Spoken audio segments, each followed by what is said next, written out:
This old guy DIY video has to do with helping a friend make his house more weather tight. So you noticed here on the storm door that it has a little sweep, but the sweep isn't touching anything and the rubber seal is basically shot. So we're going to open the door.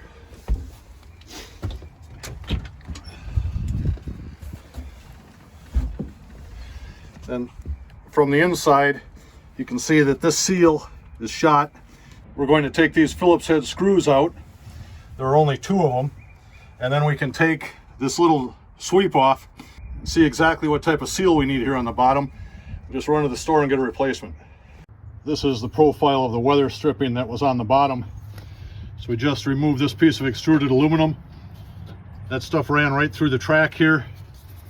So this is about 35 inches long. When we go to the store, we'll just find a replacement piece that has this profile. When we get to the main door, there is no sweep on the bottom. I can also show you from the other side. And there's no weather stripping here between the door trim and the door itself. So we'll take some measurements, we'll buy some weather stripping, and tighten this thing up. We're back from Maynard's and we're putting this little piece of weather stripping in around the door. And over here on the hinge side, initially I put it on that door stop, but the door would not close. So I moved it over to the back and now the door will close. It's almost like closing an airlock. And the product we're using here is this multi-purpose rubber tape.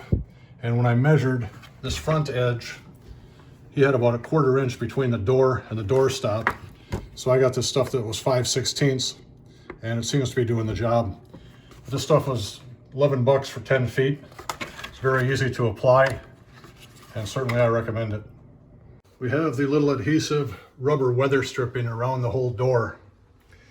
And when it came to the bottom, the sweep that we bought that would go on this door was too high profile, so it wouldn't have worked. So I just took an extra piece of that rubber stuff and put it here as kind of a windbreak. And my buddy has a thermal device, and I'll attach some pictures here right behind this video that show what this door area looked like in terms of the thermal. And when you look at the picture, you'll see the cold is black. So the before and after are pretty obvious. It costs $20 worth of weather stripping. And when you look at the after shot, it certainly leaves the impression that it may be worth it. So thank you for watching.